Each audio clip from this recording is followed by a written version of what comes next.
जो उनके रास्ते पर चला ना तो 45 घंटे भी सूरज के नीचे उसको रखा गया तो उसका लाशा हिला नहीं। जो उनके रास्ते पर चला, ना पीर का बेटा, ना कोई आस्ताना, लेकिन बात मोहिउद्दीन इब्ने अरबी की तो 45 घंटा भी लाश अगर गर्मी रखी गई, हाय जितना मिनट गुजरता था चेहरा उतना गुलाब की तरह होता था।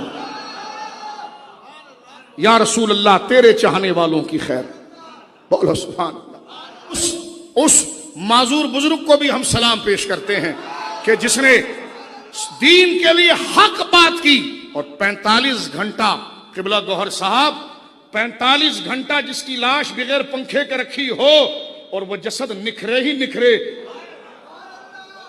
लाओ मेडिकल का निजाम आओ, पूछो वो क्या था। वो गैरत हिमानी थी। जिसने मोहिउद्दीन का नाम लिया, मोहिउद्दीन के रब ने उसको भी मोहिउद्दीन बना दी।